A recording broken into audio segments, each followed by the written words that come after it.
I want to switch gears. We've really focused on, up to this point, the CPA exam, its structure, its content. I want to now bring it and focus on Becker. And we're going to start by talking about what's called the Becker learning approach. This is, well, the US word is pedagogy, but it's basically the theory behind why we cover this material in the way and manner we do.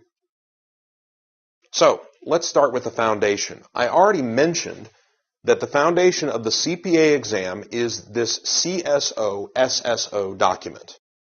So the CSO piece, the content specification outline, does two things. One, it provides a list, it's a bullet list of every single content item that can be tested. And it provides the percentages you saw earlier. It's what tells us what the weighting of those areas will be, at least generally. The skill specification outline, or the SSO piece, discusses how they expect a student to present that knowledge and application. So there will be questions that simply test, does the student know it or not? Typically that's multiple choice. But it will also get into more advanced application of theory, analysis, synthesis, evaluation, and research. And more typically, this element is what's tested by the simulations. Finally, unique to the BEC or business exam is written communication. So we take this in particular, and that's the foundation of our course. You see that as our textbook. So I like to tell students, if it's not in our textbook, it won't be on the exam because it's not in the AICPA's content specification outline. So when you look at our learning approach, the foundation is our book. From there, we follow a really straightforward, we tried to boil this down to its most essential elements. It's three elements. Learn, practice, review. So it's for each lecture, if you go into our software and you look at Financial 3 or Audit 4 or Regulation 2, you will see this same three-part every time. Learn, practice, review. Let's talk about what is included in each of those elements. So we'll start with learn. And the learn is really what the lecture is all about. Now, I will argue that learn may be a little bit of a misnomer because learn implies they're having to perhaps learn it for the first time, and that's not the case. Becker assumes there is already a foundation of knowledge. What we're focused on is reviewing that knowledge, and more importantly, prioritizing it and organizing it to be effective on the CPA exam. So some points to note about the learn stage, the lecture stage. Number one, it is a high-level review.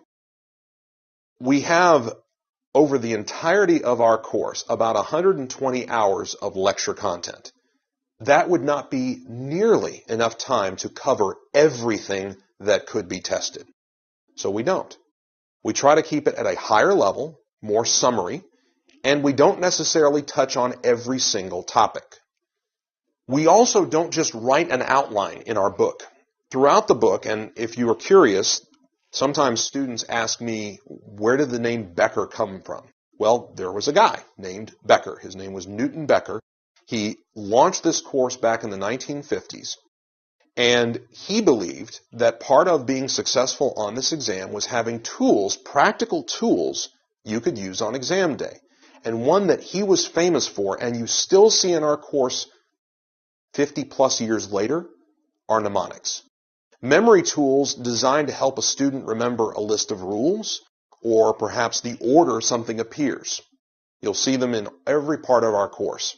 But we try to give the student a variety of these tools, anything we can, and to be perfectly honest, sometimes they're a little silly. That's by design. We find that the more memorable a tool is, the more likely the student can recall it on exam day. Next, passkeys. Throughout the textbook, you will note passkeys. I joke with American students that this is Becker's way of whispering in their ear. It's literally when we've noticed through the history of this exam, and bear in mind, history means the actual published exams before 1994, and the official AICPA question releases since then give us some sense as to areas more or less frequently tested historically or on what elements of knowledge the examiners have tended to focus on. We share that knowledge via our pass keys, where we note to a student, it's really critical to note this specific point. The examiners have tested it frequently. Now, it's always a fine line to walk, because I can never tell a student just because historically it's happened that way is a guarantee it will continue to happen that way. But we are playing the odds. We're believing that if we follow the lessons of history, we're going to be right a great deal more often than we'll be wrong. And this isn't about getting a perfect score, it's about getting a 75. So we're trying to be tactical, balancing efficiency of study with effectiveness to attain that score. Woven in the lecture will be some sample questions, mainly multiple choice, as well as a few simulations. They serve two roles. One, to help quickly reinforce knowledge just discussed in the lecture, and to expose the student, at least at a quick level, what kinds of questions they may see and how the examiners can set up questions to test the content they just reviewed. And I give Mr. Becker a lot of credit. Today, I know from talking to a lot of university professors, this is not new. But you have to understand that Newt figured this out 50 years ago, and it wasn't that common knowledge then. He put it pretty simply, and we say it today, that some students learn visually. If they see it, they learn it. Some are auditory, meaning if they hear it, they learn it. And some are tactile, meaning if they write it down, they learn it. So Newt had a pretty simple philosophy. I'm going to make them do all three. And that's why when you look at our course holistically, there's a visual component. If they're in class, just like I'm doing here, it's up on a screen. If they're at home, they're watching it on their computer. There's an audio component. Again, either a live lecturer or the national instructor on video. And there's a tactile component. And that's why we have our students highlight and annotate their textbooks.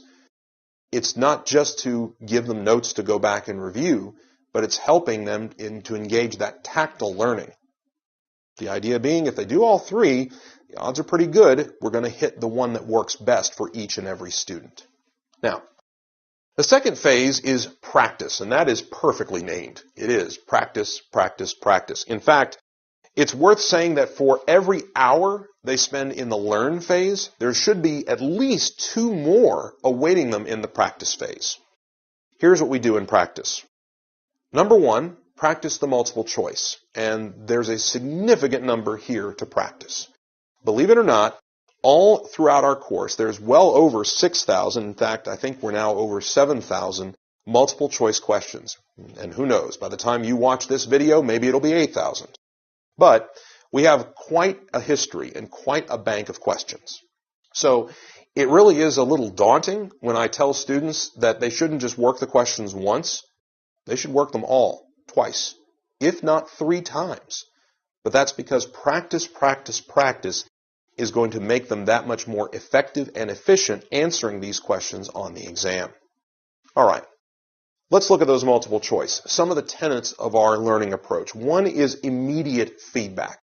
We don't want a student working through 50 questions, then having to backtrack and see which ones they got right and which ones they got wrong. We see each and every question as a learning moment. So, as soon as a student answers, they're going to get feedback. Was that right or wrong? And we're going to provide an immediate explanation why the correct answer was correct. And in many cases, it can be just as instructive to explain why the wrong answer was wrong. That gives the student additional insight, not just into the problem, but how the examiners picked the wrong answers, what mistakes would lead to the most common incorrect solutions. What we find is a lot of students don't need to go much further than this. They may answer a question, they get it right, they do a quick review of the feedback and say, yes, great, that's what I thought. Sometimes they'll answer the question and they'll see they got it wrong, but as soon as they read the explanation, they realize, I knew that. I completely understand why I got it wrong. But every so often, a student may find a question where I don't know if you were watching them, they'd look up, crinkle their nose perhaps, and say, where was that in the book? I don't remember that in class. Where was that? Well, every single question in our software, all 6,000, 7,000 of them, is cross-referenced electronically to the textbook. It's a one-click process. They hit the link to text button, and it will take them to the page in their textbook, the ebook version, where the answer can be found. It's a great way for the student, if they are lost or feel like this is a subject they didn't really grasp the first time, not only do they know what to go look in the book instead of perhaps reviewing the whole chapter, they also have linked video. Instead of rewatching the whole 4 hours, they can rewatch perhaps a 5-minute segment to revisit the content that didn't really sink in the first time. And I mentioned the ebook. One of the things we've changed about our course, particularly in recent years, is we understand that today students desire flexibility and students learn with some tools better than others. Now, I'm what we call old school. I like to have a book in front of me. If I were studying for this exam, I would want to have a printed book. Well, that's great for me because Becker's going to give me one.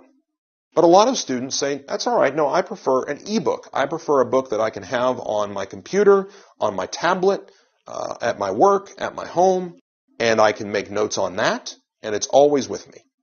Well, that's great too. We provide both. So they have a full version ebook and a full version print textbook. Now, for the simulations, really it's not as much, honestly, I don't feel it's as much about testing content because we do so much of that here. It's more understanding how the examiners can create a variety of simulations to test that knowledge. I'm a big believer that the more a student can be exposed to, the more different types of questions they get to see in practice, the less likely it is they're going to be surprised on exam day.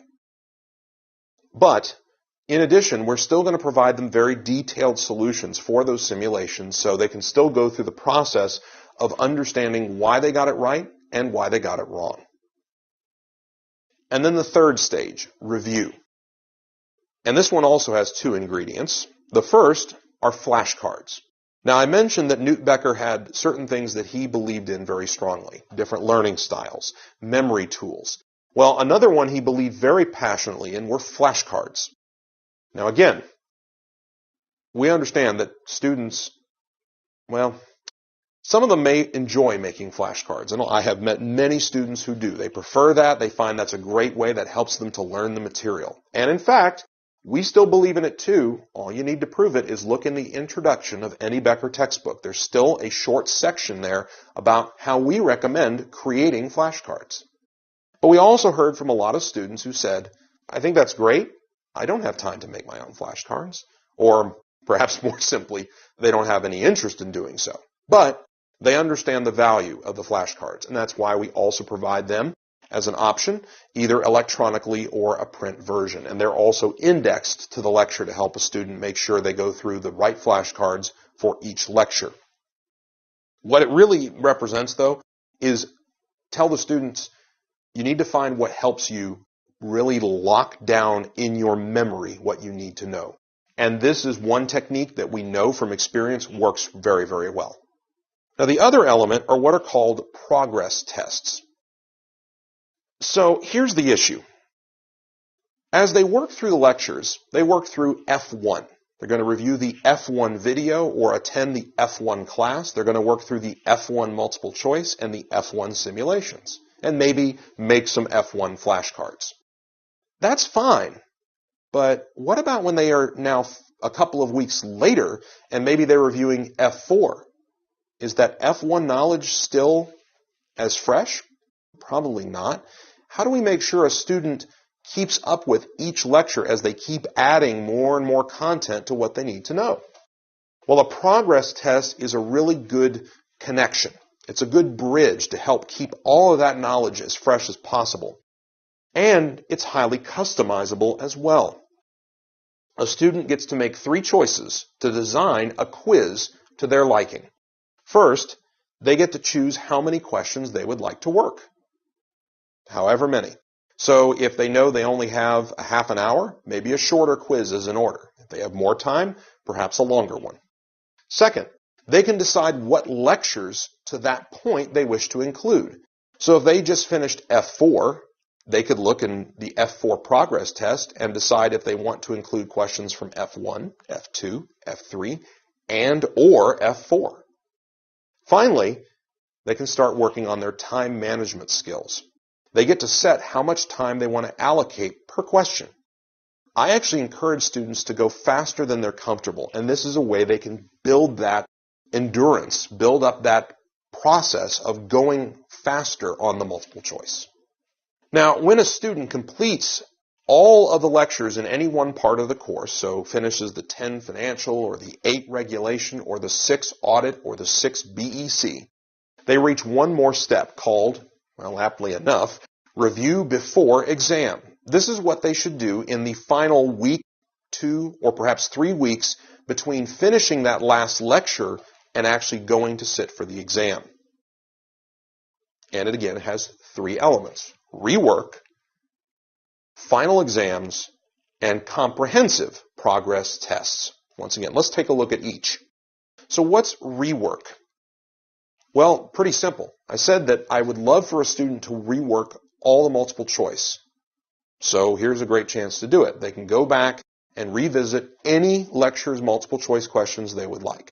They can revisit any simulations they would like. So continuing to practice. I would argue the most powerful tool, not only in this section, but perhaps in the entire course, are final exams. Built into the software for each part of the exam are 2 complete final exams. What makes them different? Well, unlike the normal practice part of the course, this one you don't get immediate feedback because they're designed to mimic as accurately as possible the testing software the student will see at the Prometric Center when they take their exam. So it's going to be as realistic as possible. More interestingly, these are not questions they've seen previously. There's a separate bank that's used for these final exams. Here's my recommendation to students, though. I tell them, this is your best opportunity to understand what it will feel like on exam day. And I think this is particularly important before the first exam they take. I tell them, let's say you're studying financial. That's a 4-hour exam. All right. Set aside 4 uninterrupted hours. Find a very quiet place to work, perhaps a library or a room in your house where you know you can be there and be undisturbed, and actually work under the clock. Work within the 4 hours allotted to work through the exam. And you've got 2 of those to use, not only to help you practice that, but it's one last chance to see, well, where are my remaining weaknesses? What else can I focus on in the remaining days just to help me along, maybe get me that much more sure of getting that passing score? And then we offer those progress tests again, except this time they're not limited. They can pick any and all lectures from that entire section and still can choose how many questions they'd like to work and what time limit they'd like to set. All right, I hope that gave you some insight into how Becker puts our course together and why we put the pieces in the way we do, what we intend for our student each step of the way. What I'd like to transition to now are some techniques to prepare for the lecture and also some recommended best practices. Now, I really want to put a big disclaimer here. What I'm saying here is based on my knowledge, and a big part of making a lecture as effective as possible is understanding the students you're going to be lecturing to. I know that fundamentally there are differences between students, and the person best suited to understanding those differences is that teacher. So please understand that any recommendations I'm making, I'm saying it as an instructor who's used to teaching students in large part in the northeastern United States. And there are certain things that you'll find about students in some parts of the United States that are different than others. So you just have to understand that. So please don't feel like you should do everything I tell you here. I expect that you may take the knowledge and then you'll have to kind of look through the lens of your own experience to decide how this will best work for you. All right, enough disclaimer. So I'm going to start by talking a little bit about what challenges do our instructors typically face. And one of the biggest ones, I will tell you, it's funny that probably the most important skill and challenge that our students face happens to be the same challenge our instructors face. It's time management. One thing we've noticed is the examiners don't take information off of the exam too often. They usually are adding and adding and adding. And so that makes it more and more challenging to effectively cover all the material in the time allotted. Now, you can start to understand that, and what we provide to our Becker instructors are what are called J-notes. Now, what many new instructors ask me is, why are they called J-notes? Well, there's an English word called interject, and it's actually the J in the middle of that word. Interject was, back in the original version of this course, Newt Becker recorded the audio, and then he directed his local instructors at certain points during his audio presentation to stop the tape, stand up, and interject to give some additional information, provide an example, work through a problem. And so we still call them J-notes today, but really all they are is a audio transcript. It's a written down version of the national instructor. But there's 2 pages near the front of the J-notes that our instructors use most often. One is a list of where the multiple choice and simulations appear in the flow of the lecture, and most importantly, the timing notes. This is actually how long each portion of the video is for the national instructor. So to use my example, when you look at the Audit 4 J-notes, you're literally seeing how long it took me to go through each section of that material. Now that helps to understand how much material is in the lecture because they're not all equal. And some lectures will take you longer to cover than others. I want to show you a graph.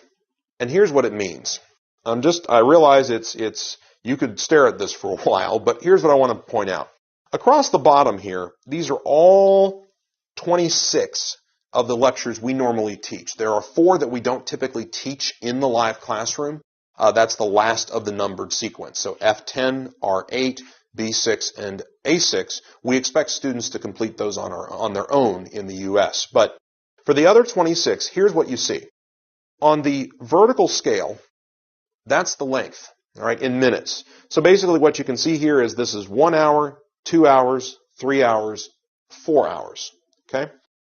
The blue is how long the video is. If you played the national instruction video from start to finish, it would take as long as the blue bar. So you see that most are about perhaps 2.5, in some cases as much as 3, but in a few cases you may see even more. But here's why you have to take the timing notes with a little bit of, well, our expression is with a grain of salt, but basically meaning don't take it at face value. Don't just read it and say, oh, okay, it took them that long, it will take me that long. Not necessarily. The green bars are how long we expect it perhaps for you to take to walk through the multiple choice. Now, ideally, the multiple choice is you give the students an opportunity to spend a minute or a minute and a half on each question and work them on their own and then review it with them. So I'm going to make an assumption here. What I did was I'm going to assume for every question in that lecture, you're going to allocate 3 minutes in total. So that adds time. The same for the simulations. Not all lectures have a simulation, but if they do, I said let's say it takes 6 minutes to walk through those. And then finally, we anticipate that an instructor will usually take a break. The standard is a 15-minute break, although I will tell you that some of my instructors don't take 15, they may take 10. Some of my instructors will take 2 5-minute breaks, so it's really up to you. But what I want to point out is a standard Becker lecture is 4 hours. Notice how many of those bars are very close to 4 hours and how many, in fact, exceed 4 hours. If you'll note, one of mine, A4, is one of those. Now that's not just because of the length of the lecture, but it's also a factor of how much content there is to cover in that lecture. So the bottom line is, if you feel that it's a struggle to get through all the material, don't feel bad. We have the same problem. And it is a challenge, and you have to be diligent with maintaining your pace. So how do you do that? Well, number one is I'd annotate your text with some what we call milestones. Basically, different instructors do this in different ways. What I do is say, well, at about page 15, it should be about 40 minutes in. When I reach page 30, I should be about an hour and a half into the lecture. Basically, it's checkpoints. It's where I can see, am I going fast enough? Do I need to speed up? Do I need to, or am I in fact ahead of pace and can slow down a little bit? I actually have instructors that do this to an extreme degree. They'll actually annotate every single page with timing. It's up to you to decide what makes sense, but you need to find a way to help manage your time to cover a large volume of content. Your delivery needs to be flexible. That can be a challenge. What I find is that many instructors will have examples they'd like to share, stories from their own experience, which is great, and the students love that. But that also may be how you save time. You might decide, I'm running about 5 minutes behind schedule, so I'm going to go ahead and skip one of the examples I was going to share. And that gets you back 2 or 3 minutes. So that's what I mean by flexible delivery. You have to be able to kind of modify what you're going to say to stay on pace. It's hard to do this, especially if you have experience teaching, as I believe many of you do, and probably quite a bit of it. You sometimes have to tell the students, in the interest of time, we can't deal with questions right now. What a lot of our instructors do is say to a student, if they ask one quick question, that's fine. But if they seem to have they're struggling with the content, they want to ask some more in-depth questions, what we typically tell them is, save that and come talk to me at the break or come talk to me after class. That way you can still get through all the material for the rest of the class and you have an opportunity then to work one-on-one with the student. One of the best techniques we find is set initial expectations. Be honest with the students at the front end. If you look at the content and you've practiced it and you say, this is not going to go, if the allotted time is 4 hours and you say, I can't do this in 4 hours and do it the way I want to do it, that's okay. Tell the students. We find that when you tell the students, tonight we're going to run 5 minutes late, 10 minutes late at the beginning, they're much less upset when you do, because you set that expectation. Where instructors can get into trouble is they say nothing. The students assume, okay, we're going to start at 6 p.m., we'll be done at 10 p.m., it gets to be 10:05 and the students start getting restless, they're not focused, they can actually get angry that they're being kept late. So setting that expectation can be critical. All right. The second challenge many of our instructors deal with is, well, what exactly should I cover? Do I cover everything? Do I cover it exactly the same way as the national instructor? So here are some key questions. Number one is, understand the difference between content and delivery. The content is what you have to convey. Granted, based on the graph you saw earlier, some lectures simply have more than others, and you have to get that content across. But how you deliver it, well, that's personal. That's up to you.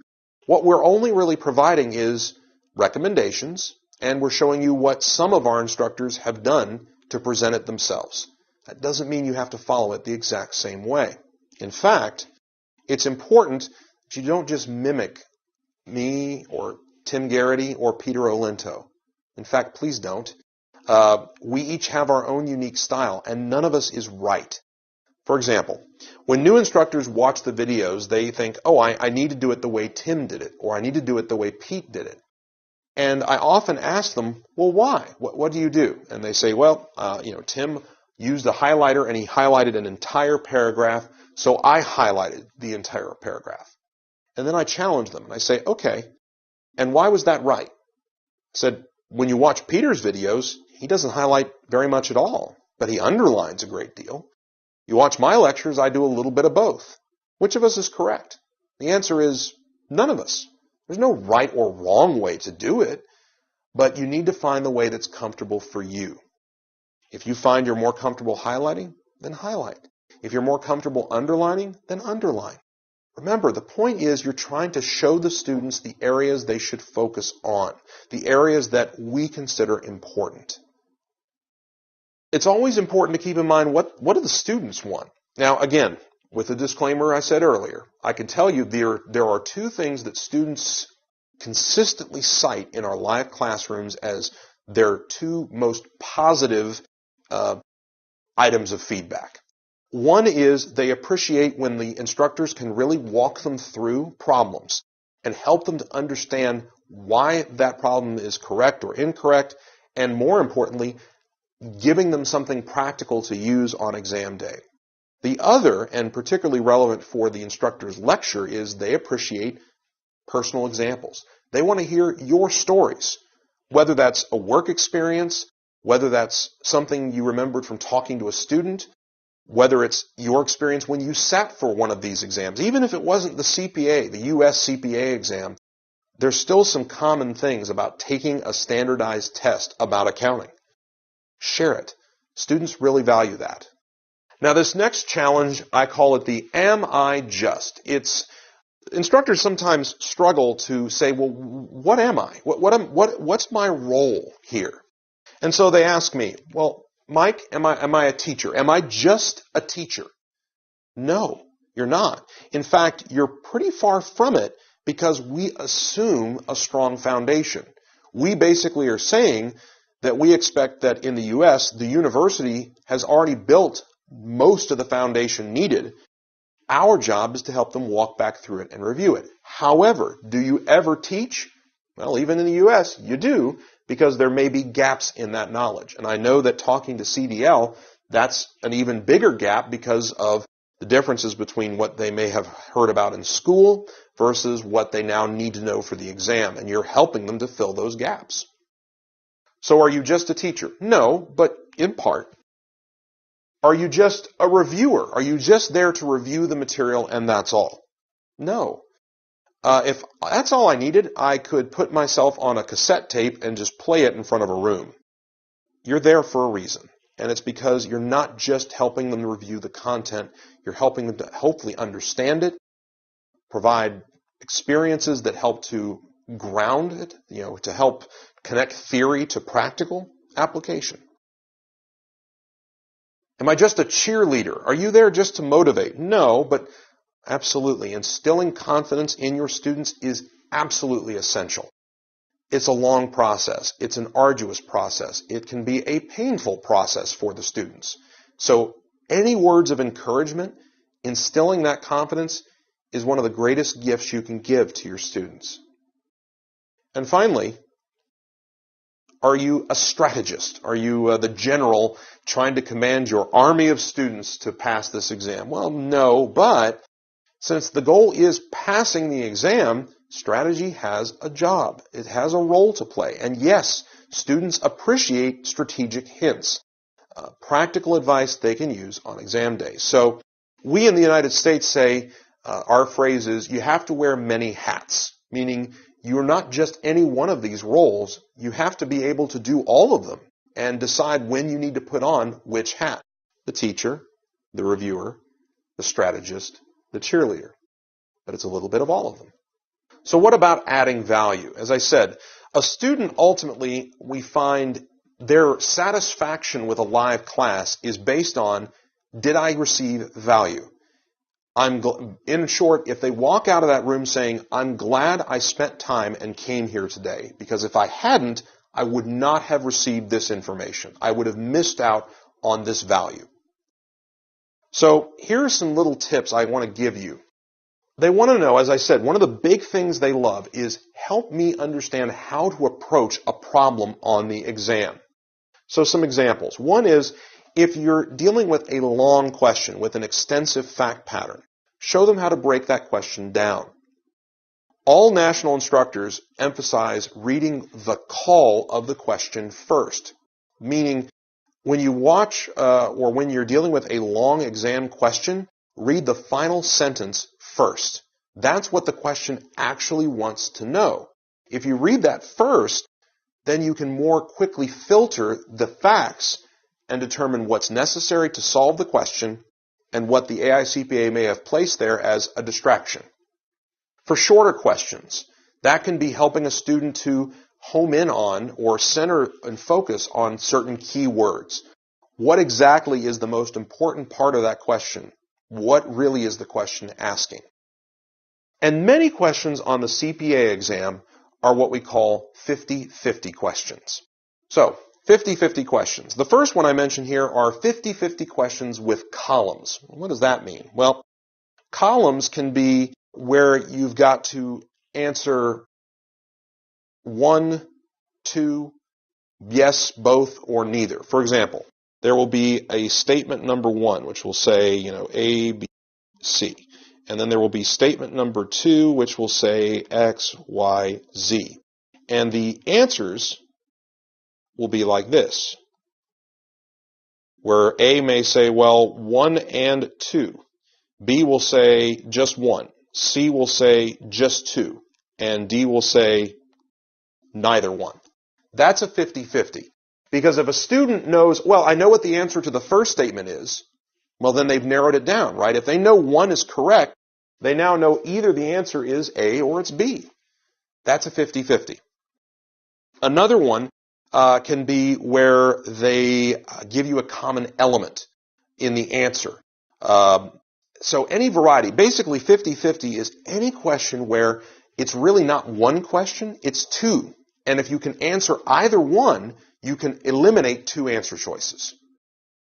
Now here's the bottom line. I tell my students all the time, what's the number they're looking for? A 75, right? That's a passing score. So I tell students, if you can come out of the testing center, and I was standing there, here's what I'd love you to be able to tell me. Mike, I got half of the questions correct. I am certain I got half right.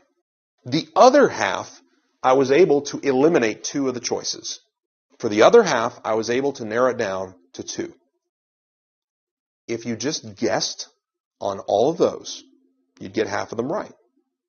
So if half you got correct, and half of the other half you got correct, that is a 75. So sometimes I like to say, you may not win every battle, but if you want to win the war, sometimes getting down to 2 answer choices is all you need to do, if you can do that consistently. And I would argue to a student, you're not going to just flip a coin to figure out which of those answers you're going to pick. You're still going to make an educated guess, and arguably you're going to be right probably more than you're going to be wrong. Memory tools. Now I mentioned that mnemonics and the like are part of this course. That being said, sometimes students ask me, well, do I have to learn the memory tool the way you do it? The answer is no.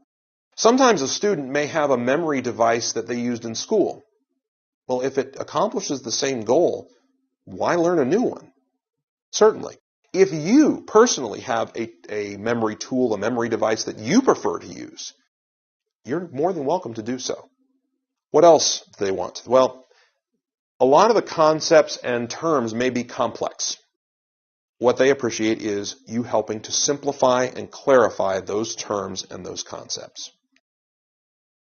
They expect you to be an expert in the CPA exam. That's part of why I spent the first part of this presentation taking you through some details about the exam. The more knowledgeable you can make yourself, the more valuable you are to your students. They love to hear recommendations from former exam takers. Now sometimes that can be as simple as finding out if any of the students in the room have already sat for a part of the exam and ask them to share their experiences. Or it can be stories that you've been told from former students who took the exam and recommendations. Again, students really appreciate that advice. And remember that it's your job to make the live presentation of this material as interesting and as engaging as you can. So enjoy it. You need to. If you enjoy it as you're teaching it, the students will pick up on that. I like to say the students will feed on that energy. Speaking of energy, the last section I'd like to cover today is how to motivate your students. I harbor no illusions as to how much work is involved. I remember going through my review course. I remember how many hours I devoted to successfully passing this exam. I know how much time and energy it takes. And it's hard for a student to just, from their own self-motivation, to get there. So sometimes they look to you as their instructor to help them, to provide that something extra, that little push to get them through this process. Some things to remember. Always let the students remember that 75 is the objective. I'm more than excited if a student gets a 99. They don't need to. They need a 75. So as I said, with the multiple choice, remember from 2 points I made earlier. One is No single question is the be-all, end-all. No one question is going to cost them on the exam. And keep the big picture in mind. If you can get half of them right and half narrowed down to 2, that's a 75. When you're working on a simulation, if there are 10 blanks, don't think I need to get all 10. Think I need to get at least 8 to stay above that 75. For simulations, always remember it's about partial credit, right? A lot of opportunities to get fractions of points. I love to use the statement of cash flows as a really good example of this concept. I always ask the students this way. I say, how many of you think a statement of cash flows is easy to balance? How easy is it to get a statement of cash flows right? And most students will tell you it's incredibly difficult because any one little mistake, one sign done backwards, one number miscalculated, and it's not going to balance. It's going to be wrong. On the CPA exam, though, every blank, every box is worth some number of points. So I look at it and say, how often can you work a statement of cash flows and get it 90% right? And most students say, yeah, usually I make 1 or 2 simple mistakes, but I get most of it right. I say, great. Still going for 75, so if you can get 90% of it, that's fabulous. It emphasizes that it's about partial credit, and it's about the more you can put on that electronic piece of paper, the more you show knowledge, the more points you're going to get. And then I do occasionally bring in these sampling questions, again, to emphasize that no one question is that important. Second, I realize that confidence is key, and so sometimes a student may lack confidence in their own abilities. They may lack confidence in, you, and they may say, you're a great teacher, but maybe I'm just not a really good student. And I say to them, well, if nothing else, draw confidence from Becker. Don't forget, we've been doing this for a while. Remember that Becker students, statistically proven, Becker students taken out of the overall population, so if you put all the Becker students on one side of the scale and you put everybody else on the other, pass rates for Becker students are double those of non-Becker students. It proves it works.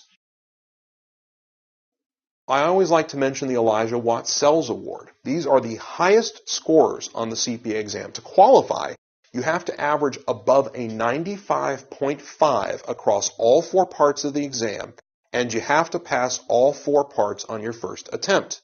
If you complete those 2, you receive one of these awards. For the tens of thousands of candidates in the most recent year where they made the award, 2013, there were only 55 who qualified. 51 of them were Becker students.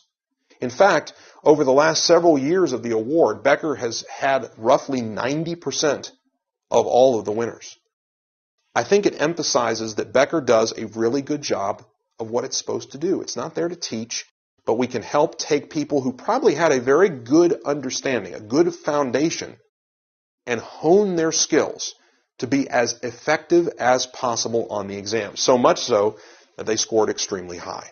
I say, draw from our experience. Becker has been around, I'm trying to do the math in my head, but I believe that we're closing in now in another 3 or 4 years on our 60th birthday. So we have a lot of experience. We've helped a lot of alums, a lot of CPAs today credit Becker for getting that license. Draw confidence from that. Give yourself and give your students permission to get frustrated. It happens. It's a long, painful process at times. Remember, it's about discipline. They have to stick to it, but give them permission to say, hey, it's not a sprint. I'm not going to be able to maintain a 24/7 pace. It's a marathon. That means you have to train, you have to be ready, but you have to be disciplined, right? Marathon runners have to drink fluids periodically. They have to make sure they get the right amount of calories. It's a process to get through, and so too is this. And tell your students, sometimes you just have to take a break. You have to put the books away. A lot of U.S. students tell me that the way they were successful is they would always set aside one day out of the week where they did not open their Becker materials. The other 6, they were focused. That one day, that was their day to rest. I think that's great advice. But lastly, and very important, show confidence. These are students that made the choice to pursue this license. They're smart. They want this. They're passionate.